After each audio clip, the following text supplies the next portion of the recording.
Hello students, आज हम भाग विधि से 1225 का वर्गमूल ज्ञात करना सीखते हैं। देखते हैं किस विधि से इसका वर्गमूल ज्ञात किया जाएगा। सबसे पहले हम एक लाइन बनाकर संख्या को लिखेंगे 1225। चूंकि हमें भाग विधि से इसका वर्गमूल ज्ञात करना है तो हम पॉइंट के पश्चात वालों के दो दो के जोड़े बनाएंगे। चूंकि पॉइंट कहीं नहीं है, यहां माना जाएगा एक जोड़ा और एक जोड़ा। अब हम एक ऐसी संख्या लेते हैं जिसको उसी संख्या से गुणा करें, अर्थात उसका वर्ग करें, तो या तो 12 आए और या 12 से कम आए, जो कि हमें संख्या मिलती है 3। अगर 3 का वर्ग करते हैं, यानी कि 3 को 3 से गुणा करते हैं, तो हमें प्राप्त होता है 9।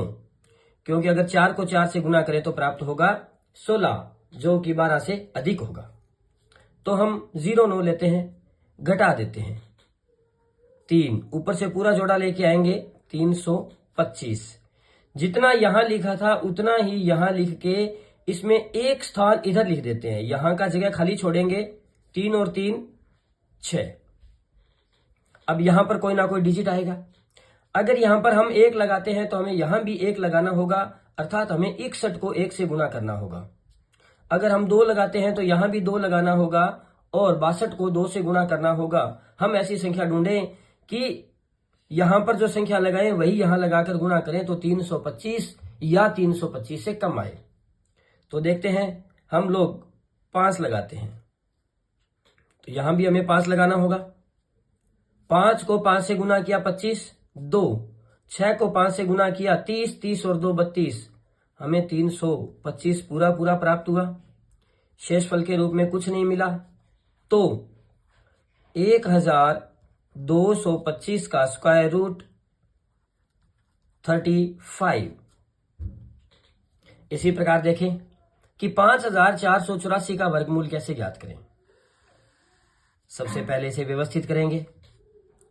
5484 हम लोग जोड़े बनाते हैं। पहला जोड़ा ऐसा देखें कि 54 से कम या 54 आ जाए, तो हम देखते हैं 7 का वर्ग करते हैं।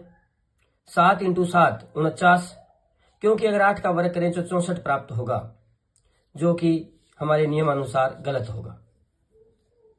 तो हम यहां 7 लिखते हैं और यहां भी 7 लिखा। 7 का वर्ग 49, हम घटा देते हैं, हमें परिणाम के रूप में मिलता है 5। अब हम ऊपर से जोड़ा लेके आते हैं 84।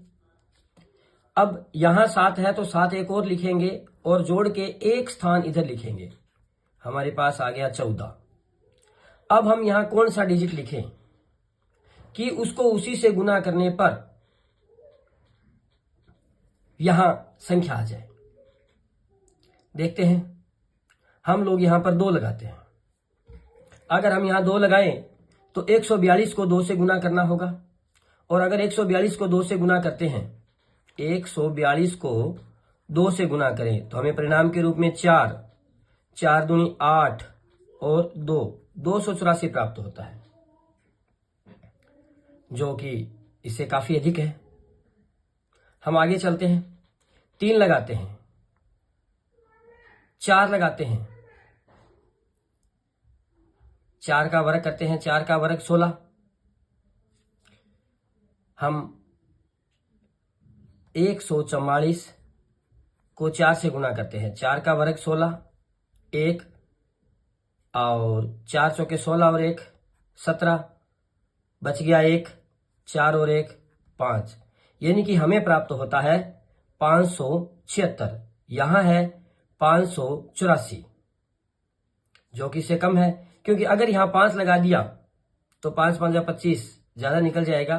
तो हम यहां 4 लगाते हैं, ऊपर भी 4 लगाते हैं और हम यहां लिख देते हैं 576।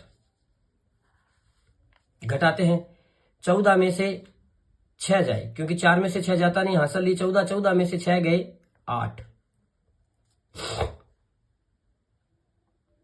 यहां कुछ नहीं था, 4 और लगाएंगे और जोड़कर एक स्थान इधर लिख देंगे, तो यह बन जाएगा 1 4 8। अब हम यहां पॉइंट मार्क करते हैं, तो एक पॉइंट के हम लोग 2 0 लगा सकते हैं। चूंकि यहां अगर 1 भी लिखते हैं तो ये बन जाता है 1481, जबकि ये है 800।